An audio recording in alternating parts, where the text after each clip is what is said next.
पण देवेंद्र फडणवीस, मी तुम्हाला आव्हान देतोय की तुमचं मोदींपासूनचं तुमचं आणि तुमच्या खालच्या चेलाचपाट्यांचं अगदी वर्गाच्या मॉनिटरची निवडणूक असली तरी हिंदू मुस्लिम न करता केलेलं भाषण दाखवा. आम्ही सगळे मिळून तुम्हाला 1,00,000 रुपये देतो. जा. भाजपला आज राजकारणामध्ये पोरं होत नाही, हे त्यांचं शल्य आहे, आमचं नाहीये. आणि सत्य नाकारून जर का आज देखील कोणी पुन्हा भाजपच्या नादी लागणार असेल तर केवळ आपलंच नाही तर ते त्यांच्या पण मुलाबाळांचं आयुष्य धोक्यात घालतायत. महाराष्ट्र नवनिर्माण सेनेचे अध्यक्ष राज ठाकरे, राष्ट्रवादी काँग्रेसचे नेते आणि आमचे मित्र जयंतराव, व्यासपीठावरील सर्व जे उद्या मुंबईचं रक्षण करणार आहेत ते भावी नगरसेवक आणि तिन्ही पक्षाचे मान्यवर नेते आणि जमलेल्या माझ्या तमाम हिंदू बांधवांनो, भगिनींनो आणि मातांनो,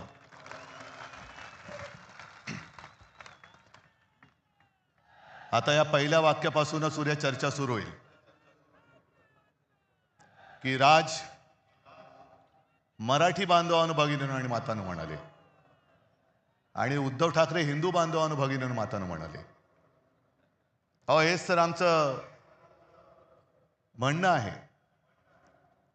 कारण मुंबई महानगरपालिकेची निवडणूक सुरुवात कोणी केली, महापौर कोण होणार, त्यांनी सुरुवात केली आणि आम्ही म्हणतो मराठी महापौर होणार, ते म्हणतात हिंदू महापौर होणार. मग देवेंद्र फडणवीस हिंदू आहेत की नाही हा पहिला माझा त्यांना प्रश्न आहे. जरा तपासून बघा, काही तपासायचं असेल तर. नाही म्हणजे डोकं वगैरे काय बर्थ सर्टिफिकेट वगैरे असं मी म्हणतोय. आम्ही अस्सल मराठी बोलणारे देशभक्त हिंदू आहोत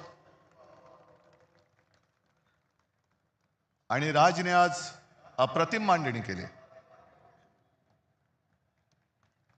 राज, तू जे सांगितलं की पोट भरून जेवण तुम्हाला देणार आहे, आता एवढं पोट भरल्यानंतर किंवा पोट तिडकीने त्यांनी सांगितल्यानंतर पोटाला तड लागून उपयोग नाही, डोक्यात तिडीक गेली पाहिजे. आणि ती जर जाणार नसेल तर मग छत्रपती शिवाजी महाराज की जय बोलण्याचा आपल्याला अधिकार नाही, जय भवानी जय शिवाजी बोलण्याचा आपल्याला अधिकार नाही. आणि आजच्या सभेचं वैशिष्ट्य आहे,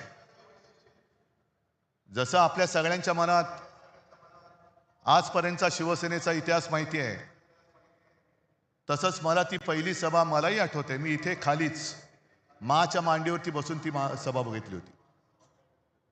समोर आजोबा होते, बाळासाहेब होते, श्रीकांतजी होते. काय बोलणं ऐकायला येत होतं, पण कशासाठी नेमकं काय चाललंय, मराठी माणसावरती अन्याय होतं म्हणजे नेमकं काय होतंय हे कळण्याचं वय नव्हतं.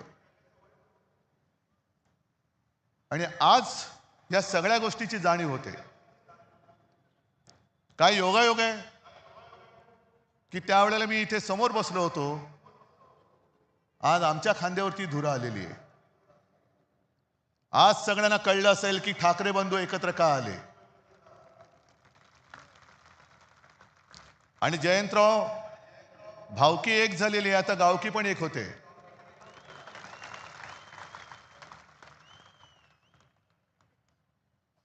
अनेक जण आतापर्यंत प्रश्न विचारत होते की ठाकरेंच्या अस्तित्वाची लढाई आहे का. अरे, ठाकरेंचं अस्तित्व ठरवणार अजून जन्माला नाही आलं. हे बघा समोर बसले, ते खरं ठाकरेंचं अस्तित्व आहे.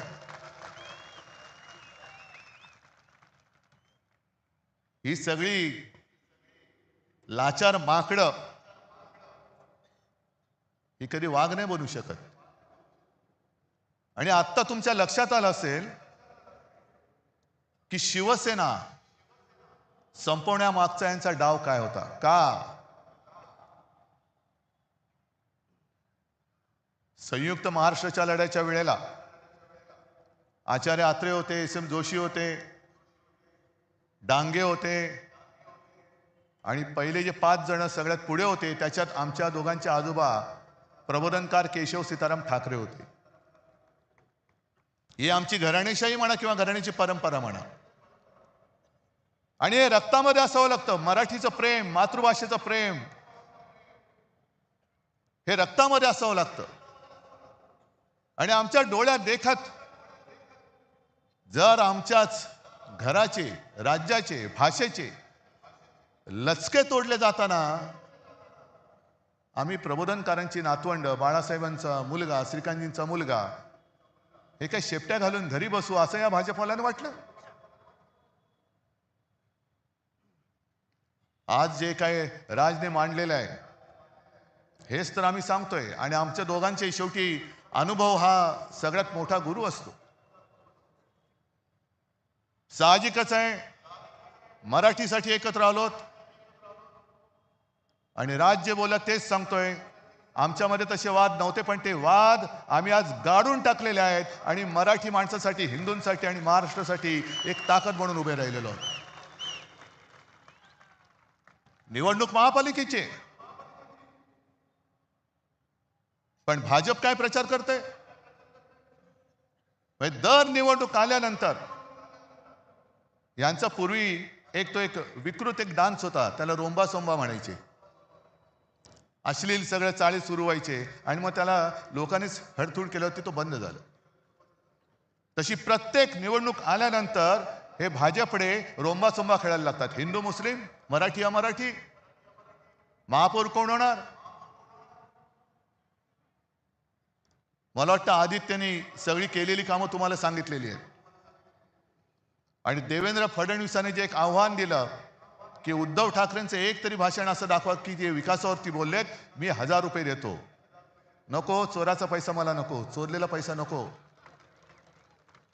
पण देवेंद्र फडणवीस, मी तुम्हाला आव्हान देतोय की तुमचं मोदींपासूनचं तुमचं आणि तुमच्या खालच्या चेला चपाट्यांचं अगदी वर्गाच्या मॉनिटरची निवडणूक असली तरी हिंदू मुस्लिम न करता केलेलं भाषण दाखवा. आम्ही सगळे मिळून तुम्हाला 1 लाख रुपये देतो. जा.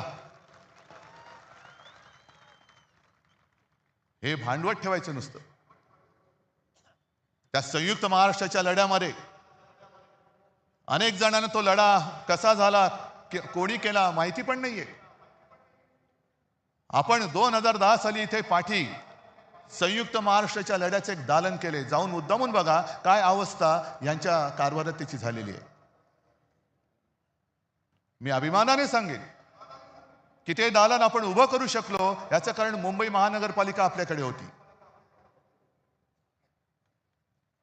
पण तेव्हा सगळे मोठे नेते होते, जनसंघ त्याच्यामध्ये कुठेही नव्हता. मुळामध्ये लढणारे नाहीच, हे घरं पेटून पोळ्या भाजवणार आहेत, आगी लावायच्या, आपलीच माणसं आपल्यावरती सोडायची. रक्तपात झाला तर आपल्यामध्ये होईल, पण ते तिकडे पोळ्या भाजणार. जनसंघ कुठेही नव्हता. पण जनसंघ केव्हा घुसला मध्ये? संयुक्त महाराष्ट्र समिती जी माझ्या आजोबाने आणि सगळ्यांनी मिळून स्थापन केली होती. सगळे पक्ष हे एकत्र आले. मुंबई महाराष्ट्राला मिळालीच पाहिजे. त्याही वेळेला गुजरातचा डोळा हा मुंबईवरती होताच. द्विभाषिक राज्य होतं. आणि तुम्ही हिंदू हिंदू जे म्हणता ना, त्यावेळेला मोरारजी देसाई नावाचा राक्षस जो गुजरातमध्ये जन्माला होता, तोच नरराक्षस मुख्यमंत्री होता. आणि त्यांनी दिसताच क्षणी गोळ्या घाला. गोळ्या ही माणसं मारण्यासाठी दिलेली आहेत, त्याचा योग्य वापर करा हे आदेश देणारा मोरारजी देसाई हा हिंदूच होता. मरणारी मराठी माणसं होती. पण एक गोष्ट तुम्हाला मुद्दामून सांगतो की जनसंघ त्याच्यामध्ये कुठेही, म्हणजे गोळीला तुम्ही, पोळीला आम्ही. पण त्या सगळ्या लढ्यामध्ये अण्णाभाऊ साठे होते. तसाच एक शाहीर अमर शेख हा महाराष्ट्रप्रेमी मुसलमान सुद्धा होता. आणि तो ठणकावून सांगायचा, जागा मराठा आम जमाना बदलेगा. आणि त्यांचं पुढचं वाक्य जे आहे, 2 कौडी के मोल मराठा बिकने को तैयार नहीं. तो शिल्लक राहिलाय का आज मराठी माणूस? दो कौडी के मोल मराठा बिकने को तयार नाही, हे छाती ठोकपणे दिल्लीश्वरांना ठणकावून सांगणारा अमर शेख. अहो मेवा भाऊ, तुम्ही आम्हाला काय शिकवताय? हे सगळं अदानीकरण चाललेलं आहे. आमची मुंबादेवीच्या नावावरून तिचं नाव आम्ही मुंबई ठेवलं. मला आता भीती वाटते. म्हणजे भीती तर वाटत नाही, कारण तुम्ही एवढे म्हटल्यानंतर त्यांना भीती वाटली पाहिजे की मुंबईचं परत बॉम्बे करण्याचा त्यांच्या मनामध्ये डाव आहे का. आणि तो अण्णामला याला त्याला मला खास धन्यवाद द्यायचे. का धन्यवाद? कारण तो नकळत बोलून गेला. भाजपच्या मनातलं जे काळं आहे तो ते बोलून गेलेला आहे. असंच ज्या वेळेला लोकसभेच्या सुमारास त्यांनी जो नारा दिला होता, अब की बार 400 पार, मी म्हटलं होतं अब की बार तडीपार. आणि त्यांच्याच खासदारांनी बिंग फोडलं होतं की 400 पार का? कारण आम्हाला संविधान बदलायचंय. संविधान का बदलायचंय? तर एका साध्या मराठी माणसाने लिहिलेलं ते संविधान. यानं तर देवाने पाठवले. पण एक सारा माणूस संविधान लिहितो आणि त्या संविधानाच्या आधारावरती देश चालतो, असं काय शक्य आहे? आज ही सगळी परिस्थिती तुम्हाला दाखवल्यानंतर मी जिथे जातोय, ज्या ज्या महापालिका बघतोय, रिपोर्ट घेतोय, सगळीकडे एकच हालत आहे.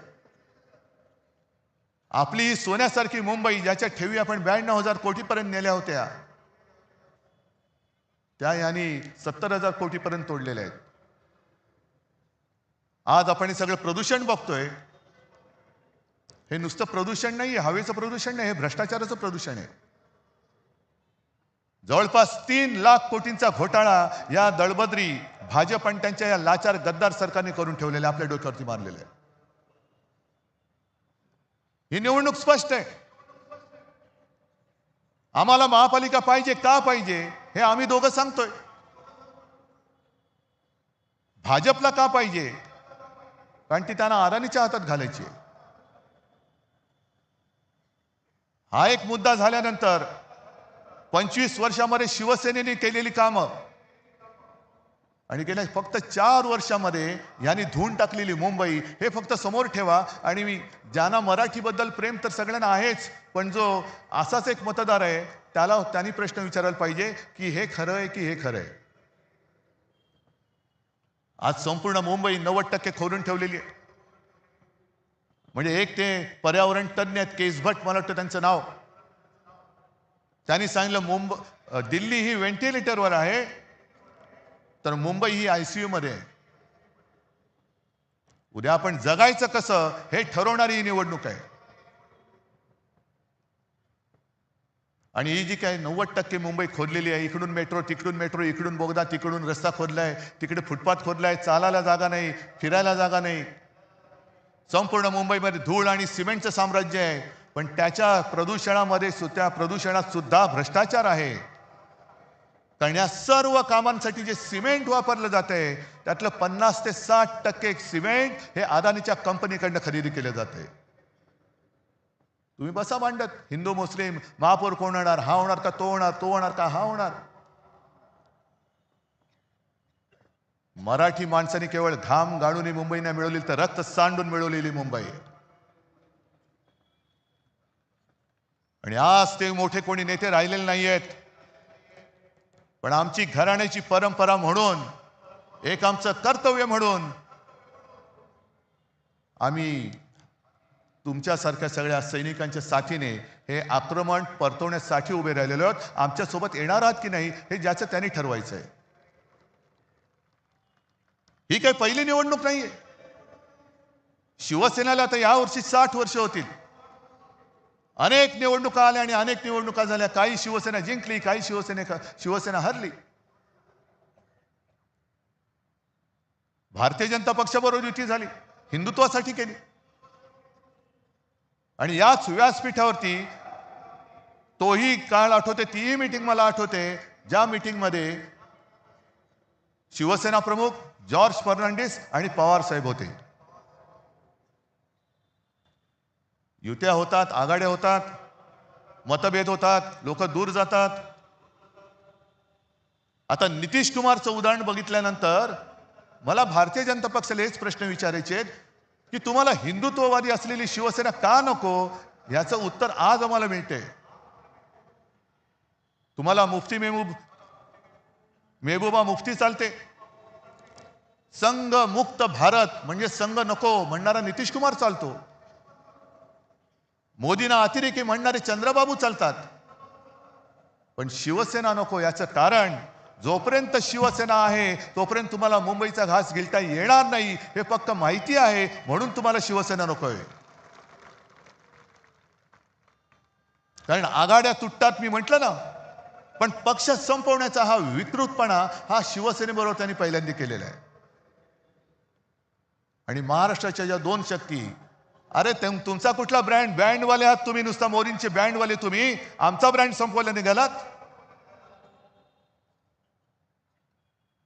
आज ठाकरे तर आम्ही आहोत, एकच आहोत, पण पवार साहेब सुद्धा आमच्या सोबत आहेत. ज्या पवार साहेबांनी देशामध्ये सुद्धा एक मोठं काम केलेलं आहे, म्हणून ही दोन नावं पुसून टाकायची. हे एकदा संपले का मराठी माणूस उभाच राहू शकत नाही.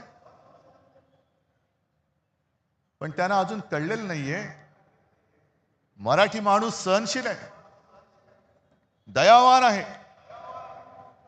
पण कोण जर का अंगावर आला तर शिवसेना प्रमुखांची शिकवण आम्हाला आहे, एक तर कोणावरती वार करू नका, पण जर अंगावर कोण हात उगारला तर तो हात जागेवर ठेवू नका. आम्ही कोणाला घाबरवण्यासाठी युती केलेली नाहीये. आम्ही कोणाचं काही हिसकावून घेण्यासाठी युती केलेली नाहीये. पण आमच्याच घरामध्ये येऊन जे दादागिरी करतायत त्यांच्या विरुद्ध आम्ही आवाज नाही उठवायचा तर काय लेंड्या टाकायच्या. आणि मला एक मराठी माणूस असा दाखवा की जो परराज्यात जाऊन ह्यांचे जे पोपटलाल आहेत त्यांच्यासारखा दादागिरी करतोय. एक माणूस दाखवा, उभा चिरून टाकतील त्याला. पण मराठी माणसाला जो एक काही दुईचा शाप आहे, हे शिवतीर्थ आहे. आज आपण शपथ घेतली पाहिजे की त्या दुईच्या शापाला सुद्धा आपण कायमचं गाडून टाकू. शिवरायाच्या साक्षीने शपथ घेतली पाहिजे. नाहीतर औरंगजेबाचं ते वाक्य शिवसेना प्रमुखांनी सांगितलेलं ना की या पहाडी मुलखात पराक्रम मुळामध्ये शिकवावंच लागत नाही. हे मराठे या पहाडी मुलखात तमाम दुनियेला भारी आहेत, यांना पराक्रम शिकवावं लागत नाही. पण दुहीचं बीज इकडे खडकावर जरी भिरकावलं तरी एवढं रुजतं फोफावतं की पाहता पाहता तमाम दौलत तबाह करून टाकतं. हा दुहीचा शाप गाडून टाकायचा आहे. आणि भारतीय जनता पक्ष, मला कालच्या मुलाखतीत प्रश्न विचारला, तुम्ही वडिलांकडनं काय शिकलात? म्हटलं मी वडिलांकडनं त्याने जे त्यांच्या वडिलांनी शिकवलेलं तेच मी शिकलोय. म्हणजे काय? म्हटलं ढोंगावरती लाथ मार. मी ढोंगावरती लाथ मारतोय, भाजपच्या ढोंगावरती लाथ मारतोय. शब्द नीट ऐका, ढोंगावरती. कारण भाजपचं हे ढोंग आहे, भाजपचं हिंदुत्व हे ढोंग आहे, भाजपचं देशप्रेम हे ढोंग आहे. त्या काश्मीरमध्ये पहलगाममध्ये हल्ला झाल्यानंतर अनेक माता भगिनींचा सिंदूर पुसला गेला. त्या सिंदूरची यात्रा. बरं हल्ला कोणी केला? पाकिस्तान. मग ऑपरेशन सिंदूर. आणि थोडे दिवस गेल्यानंतर जो पाकिस्तान आपल्या देशामध्ये अतिरेकी घुसवतोय त्या पाकिस्तान बरोबर निर्लज्जपणे क्रिकेट खेळायला या शहांचे चिरंजीव पुढे. हे यांचं देशप्रेम. राज तू जे सांगितलं अकोटमध्ये MIM बरोबर युती,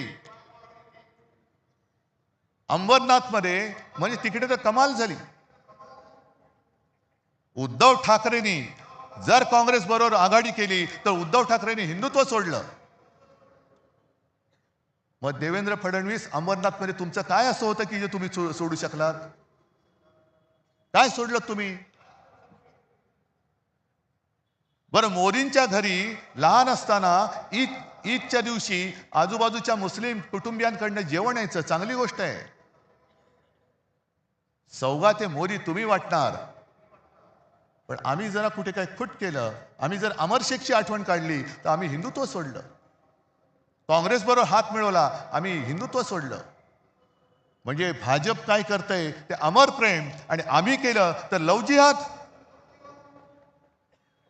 हे ढोंग आहे. आणि काल मी संभाजीनगरला गेलो होतो. मला हिंदू मुस्लिम किंवा या जातीपातीच्या राजकारणात ही निवडणूक न्यायची नाहीये. माझं आज सुद्धा देवेंद्र फडणवीसांना दुसरं एक आव्हान आहे की तुम्ही आज माझ्या व्यासपीठावरती या, आपण दोघं मिळून, माझी पण गरज नाही पाहिजे, आदित्यला सांगतो मुद्द्याचं बोला.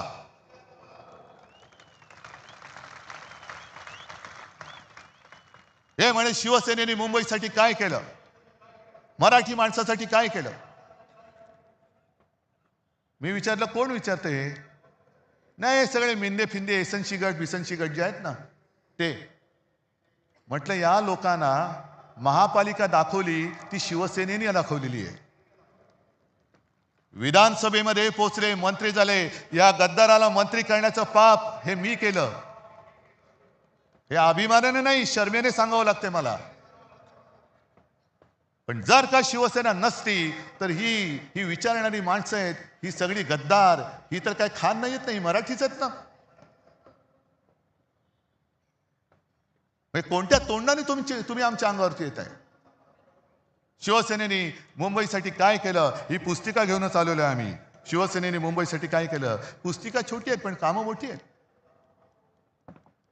ही प्रत्येकाकडे वाटलेली आहे, प्रत्येकाकडे वाटले. अगदी शाळा जाऊन बघा, अभिमान वाटेल. महापालिकेच्या शाळा, मुंबई महापालिकेच्या शाळा कशा आहेत ते बघा. पाणी पुरवठा बघा कसा होतोय. अजून आपण 24 तास देऊ शकत नाही आहोत, पण त्याच्यात पाणी पुरवठ्यात वाढ तर नक्की करतोय. आरोग्य सेवा आहे. काल संभाजीनगरची मी तुम्हाला आठवण सांगत होतो. मला आश्चर्य वाटलं लोक तिकडे सहन कशी करतात. कारण वर्षाच्या 365 दिवसापैकी फक्त 44 दिवस संभाजीनगर शहरामध्ये पाणी येतं. बरं, संभाजीनगरचं नामांतर मी केलं, जयंतराव साक्षी आहेत त्याला. जो शिवसेना प्रमुखांचा एक आदेश होता, औरंगाबाद नाही छत्रपती संभाजीनगर झालं पाहिजे, तो आम्ही करून दाखवलेला आहे. पण नाव संभाजी महाराजांचं दिल्यानंतर त्याच्यामध्ये सुविधा कोण देत आहे? 4 वर्ष तुमच्याकडे सत्ता आहे. डबल इंजिन, ट्रिपल इंजिन, जेवढी इंजिन, आता मनसेचं इंजिन आमच्याकडेच आहे. तुमची इंजिन नुसती पोकळ वाफा सोडतायत.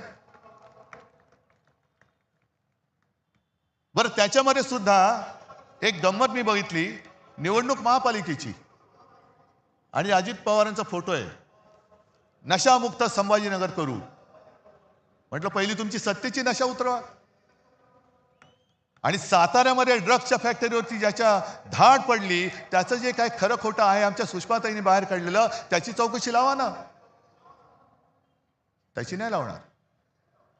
नको त्या गोष्टींमध्ये चौकशा करणार. आज तुम्हाला सांगतो, भाजपच्या एका वर्षात भाजपला एका वर्षामध्ये साधारणतः 3100 कोटी रुपये निधी मिळाला. 3100 कोटी. तुम्ही म्हणाल तुम्हाला काय याचं पडले सांगतो ना. आज राज्य सरकार त्यांचं आहे, केंद्र सरकार त्यांचं आहे. पण मुंबई महापालिकेला विविध करांच्या माध्यमातून जवळपास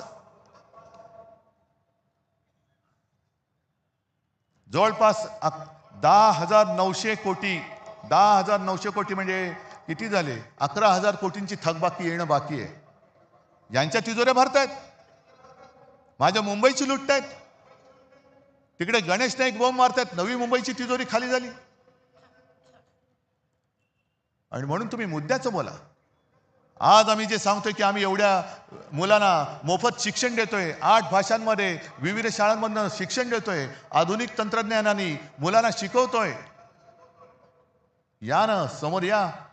आणि एक शहर तुमच्या राज्यातलं असं दाखवा की भाजप शासित शहर आहे ते मुंबईच्या बरोबरीने येऊ शकेल. दाखवून द्या, मी काही हरायला तयार आहे. पण मुद्दे सोडून बोलायचं, आपल्याला भांडवत ठेवायचं आणि अदानीच्या थैल्या भरायच्या. तुषार आपटेचा उल्लेख जो राज तू केला, अक्षय शिंदे मारला, तुम्हाला माहिती आहे ना, एन्काउंटर केला. आणि मी याच व्यासपीठावरून बोललो होतो की शिंदेना गोळ्या घालायलाच पाहिजे होत्या. ह्या संदर्भ माझा काही जणांनी वेगळ्या अर्थाने घेतला. माझं म्हणणं एवढंच होतं की गुन्हेगाराला सजाही झालीच पाहिजे. पण ज्या पद्धतीने अक्षय शिंदेचा एन्काउंटर झाला, हा संशयास्पद आता तुम्हाला वाटतोय की नाही वाटत? कारण जर का अक्षय शिंदे जिवंत असता आणि त्यांनी कदाचित या सहआरोपी असलेल्या तुषार आपटेबद्दल माहिती दिली असती तर कोण फासावर गेला असता? पण हे पुरावे मारून टाकायचे. आणि तुषार आपटेने तिथे बदलापूरमध्ये पक्षाचं काम चांगलं केलं म्हणून या विकृताला त्यांनी स्वीकृत नगरसेवक केला. ही सगळी बजबजपुरी झालेली आहे. आम्हाला तो भाजप एक काही काळ थोडासा आपला वाटत होता, जो राष्ट्र प्रथम म्हणत होता. आता ज्या पद्धतीने सगळे गुंड पुंड त्याच्यामध्ये जात आहेत. नाशिकमध्ये आमच्या सोबत होता तेव्हा हा सलीम कुत्ताचा मित्र, पण सलीम कुत्ताचा मित्र भाजपात गेल्यानंतर त्याचं श्वान झालं. तिकडे प्रफुल्ल पटेलला त्यांनी घेतलं, इक्बाल मिर्चीचा साथीदार. नवाब मलिक आमच्या सोबत होते तर दाऊदचा साथीदार. आणि अजित पवारांबद्दल माझं स्पष्ट म्हणणं आहे देवेंद्र फडणवीसांना की 70,000 कोटीचे घोटाळ्याचे आरोप तुम्ही आणि मोदीजींनी त्यांच्यावरती केले. ढीगभर पुरावे तुम्ही नेऊन दिले. आता जर का केस चालू आहे असं तुम्ही म्हणताय तर पुरावे तुम्ही दिलेत, ते आता पुरावे की जाळावे कोर्टाने एवढं सांगा. आणि त्या पुराव्यामध्ये दम असेल, कारण तुम्हाला माहिती आहे तुम्ही पुरावे दिलेत, तर अजित पवारांना लाथ मारून हाकलून द्या. आणि नसेल तर अजित पवारांची जाहीर माफी मागा. कारण हेच तुमच्या चालचाली चाललेले आहेत. लोकांना बदनाम करायचं, आयुष्यातून उठवून टाकायचं, पक्षामध्ये घ्यायचं. म्हणजे भाजपची एवढी हालत वाईट झालेली आहे. निष्ठावंतांना आता काही किंमत राहिलेली नाहीये. निष्ठावंत सगळे उपऱ्यांच्या, म्हणजे आपण उपरे वेगळे आपल्या डोक्यावर बसवतात हे, पण भाजपच्या निष्ठावंतांच्या डोक्यावरती वेगळे. म्हणजे भाजपच्या ते जयंतराव तुम्हीच सांगितलं होतं ना, तसं त्यांचं झालं. आता कोणाच्या खांद्यावर कोणाचे ओझे, सगळे माखलेले, घाणीने माखलेले, लडबडलेले. ही लोक घ्यायची, निष्ठावंतांनी त्यांचे लंगोट धुवायचे, सगळं साफ करायचं आणि डोक्यावरती घेऊन यांना नाचत सुटायचं. एवढंच निष्ठावंतांचं काम राहिले. ही भाजप आम्हाला मंजूर नाहीये. आता भाजपामध्ये राष्ट्र प्रथम नव्हे तर भ्रष्टाचार प्रथम म्हणणारी भाजपा झालेली आहे. गुंडागर्दी करणारे, बलात्कारी प्रथम म्हणणारी भाजपा झालेली आहे.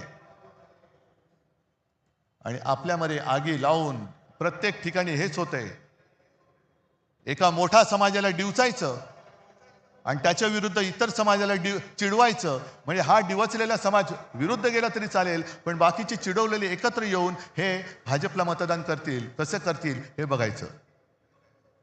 मी इथल्या मुंबईकरांना, तमाम मुंबईकरांना मी आवाहन करतोय, म्हणजे विनंती करतोय, हा लढा आमचा आहेच, मराठी माणसाचा आहेच. पण आज मुंबईमध्ये अनेक पिढ्या राहणारे इतर भाषिक आहेत. ज्या वेळेला मुंबईमध्ये संकट येतं, नैसर्गिक आपत्ती असेल, अतिरेकी हल्ला असेल, तेव्हा पहिल्यांदा जात पात धर्म न विचारता त्याला वाचवायला धावून जातो तो शिवसेना प्रमुखांचा शिवसैनिक धावून जातो. रक्तदान करायला पहिल्यांदा रांग लावून उभा राहतो. तो भाजपवाला नाही राहत. तो तिकडे गोमूत्रासाठी लाईन लावेल, पण रक्तदानासाठी नाही लावणार. गोमूत्र प्राशन करायलाही लाईन लावतील तिकडे. माणसं मरतायत, नाही गोमूत्र प्राशन केलं तर त्याची जीव वाचतील. तुमचं हिंदुत्व. पण रक्तदान करताना सुद्धा शिवसैनिक कधी विचारत नाही की माझं रक्त कोणाला जाणार आहे. हे अशा अण्णा मला येतील आणि जातील, मलाही खाणारे येतील आणि जातील, ओरबाडून आपल्याला काढलं जात आहे. आणि म्हणून आम्ही एक पोट तिडकीने हा लढा उभारलेला आहे. नाही तर आम्ही पण गेलो असतो ना. हे एवढं देश भरून अडाणींनी टाकलेलं आहे, त्याच्यात आम्ही आमची घरं भरली असती, काय फरक पडतोय? पण तसं जर का आम्ही झालो तर राज, तू जे बोललास की आज शिवसेना प्रमुख आमचे आजोबा हे वरनं आमच्याकडे बघत असतील, त्यांच्या डोक्यात किंवा त्यांच्या मनात आमच्याबद्दल काय झालं असतं? अरे ही आमची पिढी, आम्ही काय होतो, आम्ही काय लढा उभा केला, कशा त्या खचलेल्या मराठी माणसाच्या मनगटामध्ये आम्ही हिंमत आणि आत्मविश्वास भरला, आणि ही माझी शेलपट मुलं आणि नातवंड नाही. पण त्यांनी जे आणखीन सांगितले की जगायचं कसं, एकच दिवस जगा पण तो वाघाचा जगा, 100 दिवस शेळीच्या जगण्याला काही अर्थ नसतो. जगायचं असेल तर वाघ म्हणून जगा, आणि शेळी म्हणून जगायचं असेल तर भाजपात जा. जे गेलेत गद्दार त्यांना जाऊ दे. असे अनेक जण आले आणि गेले. जसा अस्वलाच्या अंगावरचा एक केस उपटला तरी काय फरक पडत नाहीये, केस येतच असतात. भाजपला आज राजकारणामध्ये पोरं होत नाही, हे त्यांचं शल्य आहे, आमचं नाहीये. म्हणून मोहन भागवत सांगतायत की अपत्य वाढवा, अपत्य वाढवा, अपत्य वाढवा. अरे होत नाहीत, आम्ही काय करू शकतो? आम्हाला होत आहेत, तुम्हाला होत नाही. कारण मुळामध्ये जे बीज लागतं विचारांचं, ते विचारांचं बीजच भाजपमध्ये नाहीये. नेमका भाजप कशासाठी स्थापन केला गेला हेच त्यांना माहिती नाहीये. नक्की उठायचं कधी आणि बसायचं कधी हेच भाजपला माहित नाहीये. पक्ष जगणार कसा? ही आलेली सूज आहे, हा सत्तेचा माज आहे. आणि हा माज निदान एक लक्षात घ्या, इतिहास वगैरे जो काय कोण बघत असेल, काय बघत असेल मला कल्पना नाही, पण खंडोजी खोपडेचं नाव घेतल्यानंतर आपण काय बोलतो? सूर्याजी पिसाळचं नाव घेतल्यावरती काय बोलतो? आणि तानाजी मालुसरे, बाजी घोरपडे यांचं नाव घेतल्यावरती काय बोलतो? मग 400 वर्ष होऊन सुद्धा त्यांच्या कपाळावरचा जर गद्दारीचा डाग पुसला जात नसेल तर यांच्या कपाळावरचा डाग पुसायला किती पिढ्या जावे लागतील? आणि मग तुम्ही ठरवायचे, आम्ही तर ठरवलंय. छत्रपती शिवाजी महाराज होता येणं तर शक्यच नाही, त्यांचा मावळाही होता येणं शक्य नाही.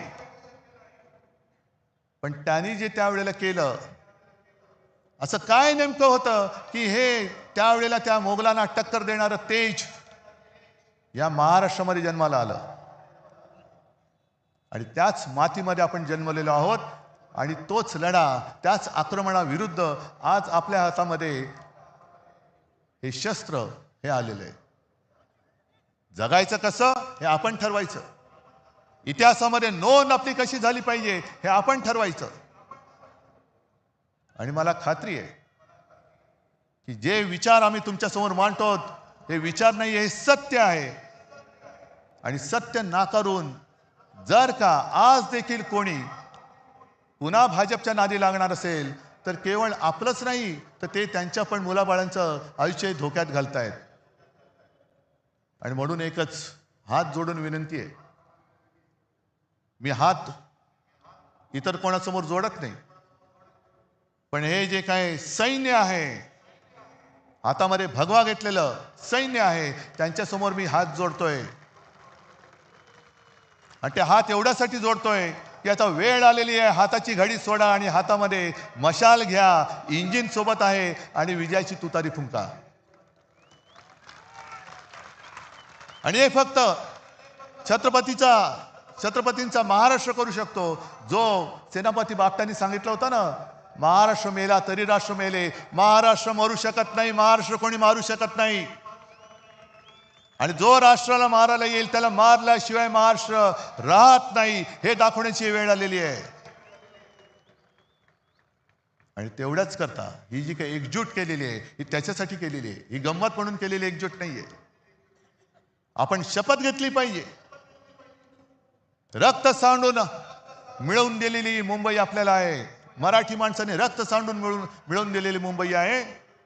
आम्ही ही मुंबई तुटू देणार नाही, लुटू देणार नाही आणि झुकू देणार नाही, ही शपथ घेऊन आम्ही उद्याच्या युद्धाला सामोरं जात आहोत.